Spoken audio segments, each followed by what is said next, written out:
hockey sticks. Now, why do they seem to be breaking so much more now, while the price of some hockey sticks from some manufacturers is going through the roof?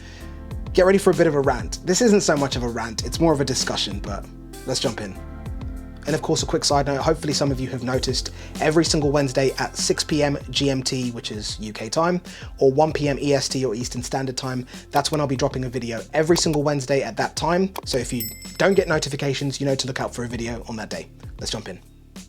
Now, to try and kind of figure out what's going on, and of course, feel free to jump in the comments down below, I've got to say that I'm not talking about any one specific brand throughout the entire duration of this video. I know you guys are going to go mad in the comments anyway, but I'm not talking about any specific brand. We're going to be looking at all of the brands as a whole, the big brands, the ones that we know that have been there for a really long time. Now, when we're looking at stick manufacturing and the different features that players look for, or essentially what manufacturers push to us as consumers and hockey players, somewhere around the beginning of COVID, just before COVID happened and also towards the end of COVID, the focus with hockey sticks seemed to be solely and exclusively on the weight of the stick.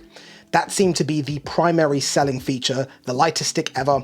So many manufacturers were out there trying to get the crown of the lightest hockey stick that you could get out there, which to some players might be a really appealing feature to have, but to everyone that I play hockey with, all of the players that you've seen featured on this channel, we don't like sticks that are too light to a point where it feels like you can't really lean into the stick because you're scared it's going to break, and also too light where it feels like there's almost nothing in your hands.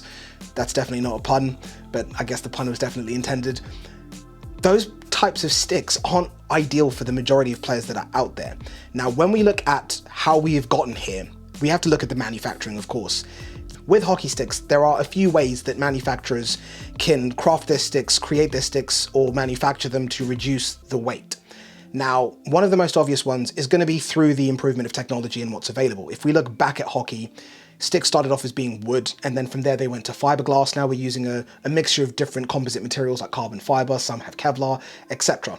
Now, with these carbon fibers and these Kevlars, these composite materials, we saw a big drop in the weight of the sticks compared to what previous generations of hockey players were using. Now, if we're not looking at it from a materials perspective, of course, there's also fusions of materials where we see manufacturers using other materials that are, again, sort of composite-based materials, but materials that weren't typically found in hockey sticks, and they'll use that to kind of replace some of the elements of carbon fiber that were within that stick to, again, reduce the weight and hopefully improve its performance and, gray area, improve its durability as well, but we know that's not always the case. Now, if we're not looking at the materials, how else can you reduce the weight of a stick? In terms of the hosel or the shaft of a hockey stick, there are a few ways that these shafts are manufactured, and the two main ways that I've been exposed to while going to different manufacturers' factories, if you want to see a video on that, please comment down below, because I think it's interesting, but I don't want to get too nerdy and then, drown a lot of you out that aren't interested in that type of stuff. But if you want to know how stick shafts are manufactured by the big guns, let me know and we'll see what we can do about making a video like that. If the manufacturer is watching, you know who you are, we want to come visit, so let's see if we can get that in the books, because I'm keen to show everyone how you make your sticks. But moving on. Another way that you can reduce a little bit of weight from the stick, and it's not a great amount, but it's through the manufacturing of the actual shaft. But there are a few ways that hockey shafts are manufactured, but one of them being a great way of manufacturers being able to reduce on any wasted or unnecessary materials or excess materials. You often hear them refer to that in their spiel when they release a new stick, but there is a manufacturing process that does actually aid that, which of course is going to have, it might be a small one, but it will have an incremental change to the weight of the hockey stick. So if we're not looking at the manufacturing process to make the stick to help reduce the weight, and we're not looking at the mix of materials or the materials that are used to make that particular hockey stick, what other ways can a stick manufacturer reduce the weight of their sticks? Plain and simply, it's going to be from taking material away.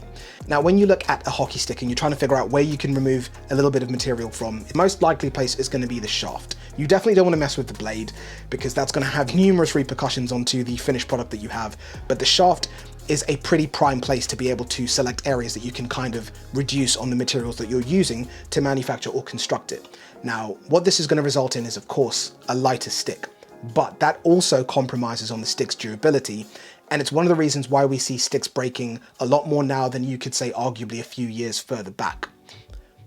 Now, on top of that, there's another area that really does control breakages of sticks that isn't really discussed widely, and that's going to be quality control. a lot of manufacturers have their factories in the Far East, and that means that being able to control the quality that comes out isn't always as simple as it would be if the factories were closer to where these companies were based and someone could be overseeing things a lot more detail. Now, this isn't me taking a shot at the sticks being manufactured in the Far East. This is just something that we have personally noticed from a large majority of manufacturers that are out there. And I'm not talking about the stick manufacturers that simply use the cookie cutter formula, which is going to the Far East, finding a generic stick factory, picking from a catalog, saying that's their stick, and then slapping a logo on it. That's not what I'm talking about. I'm talking about manufacturers that have their own dedicated factories for producing their sticks. Now, so what's the solution here? In my opinion, provided a top spec hockey stick is below the 400 gram mark, I don't need it to be 320 grams, 300 grams, 280 grams. That's not really something that I think is beneficial for 99.9% of hockey players that are subscribed to this channel and will be watching these types of videos.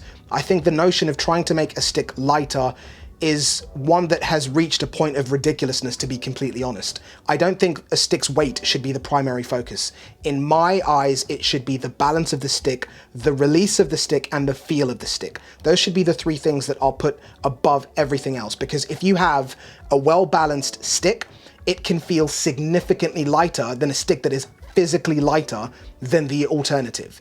When a stick is properly balanced, and the way that manufacturers or stick manufacturers do this, the good ones, is they're very strategic about the placement of materials on the stick. They will actually move the materials around on the stick to be able to alter how the stick sits in your hands, how it feels, and how it's essentially balanced. That can have a much more significant impact on how the stick performs and how it almost tricks your brain into thinking that it is much lighter than a counterpart, which could be lighter, but isn't balanced anywhere near as well. And it seems wild. There's only one manufacturer that's, in my opinion, that really does focus on balance of their sticks. Let me know if you know who that is in the comment section. I'll be curious to see if any of you are right. I said no names in this video. I don't want to shout out anyone for doing good things, and I don't want to shout out anyone for doing bad things. This is just a generic chat about the stick industry right now. But I think those are much more primary things that should be focused on. The balance of the stick, the feel, and the release. Not necessarily in that order, but those for me are the three most important factors. Let me know if you agree. Do you think that the weight of the stick is important, provided it's sub 400 grams? Or would you rather a better balanced, better performing, better feeling, and better releasing stick? Let me know down in the comments what you look for in a stick, and if weight is significant enough for you to just pick a stick because it's lighter than anything else on the market. So it's a weird one, of course. How can the prices of sticks be going up, but in a lot of cases the durability isn't going up in hand to support the price brackets? Now, I think another point that's important to mention is manufacturers don't give enough praise to their models below top spec. All we hear about when something drops is the flagship models, the most expensive models, and there is very little insight into the models that are just below that. What you find with those models, as you go down and you do lose a few features or the high-tech features that you get on the flagship top spec sticks, but what you get is a slightly heavier stick, and only slightly. If you actually look at two models below like a top spec stick today, and you look at the weight and performance and features of a stick from say 3 years ago or 4 years ago, some of these sticks that are mid-range are significantly better than what we would have had as a flagship top spec stick from just 2-3 years ago, which is mental. That means that the models that are below top spec, if you move 2 models below, 1 to 2 models below, those are incredible sticks, especially from, I said I was gonna say no names, oh, I almost messed up there, so I'm not gonna name any names, but 2 models below, 1 to 2 models below, you're getting some insanely well-performing sticks, well-balanced sticks, and sticks that actually offer real durability. But of course, I have to leave the names out of this video because it's that type of video. Let me know in the comment section if there's any brands out there that really do a good job of producing models of sticks below top spec that people need to be looking out for. It's not gonna come from me, it's gonna come from you guys. So where does this leave us? I think it's one of those really open types of videos where it's a discussion. Comment down below and let me know what your go-to features are for a hockey stick, and if weight is as significant as you think it is, or as some of these manufacturers make us believe that it is, because we all know that the price of hockey sticks is outrageous at the minute. But it's also important to mention that there are brands out there who are making sticks that are great, that are much more affordable, and we're going to be doing a better job of representing those brands on this channel by showing you who they are, showing you what they do. I did a poll on Instagram where we were discussing which price points of sticks that we were going to be looking at moving forward. Of course, top spec will always be there because this is a numbers game, and top spec sticks and top spec skates bring in the most numbers in terms of YouTube views, so we will always do those. But we're also going to be focusing a lot more on the mid-range, and I want you guys to help me select the price price brackets that we're going to be looking at. And of course, comment down below and let me know what brands you would like us to feature moving forward on the channel as well, with these much more affordable stick manufacturers that are out there. So comment down below, let me know. But this was just a really open chat to kind of let you know where my headspace is about sticks right now. I feel like weight isn't important, but let me know if you guys support that factor or if you think the complete opposite. Let me know in the comment section down below. But big thank you for watching this all the way to the end. Don't forget that every single Wednesday at 6 p.m. GMT or 1 p.m. EST is when we'll be posting new videos on the channel every single week. But thanks for watching, guys. Don't forget to thumbs up if you like this, subscribe, and I'll catch you in the next one. And of course, if you haven't done so already, jump on Instagram, because that's where you'll get a lot more responsiveness. If you're trying to ask a question, if you're trying to request a video, jump on the Instagram. Link will be in the description. Take care till next time.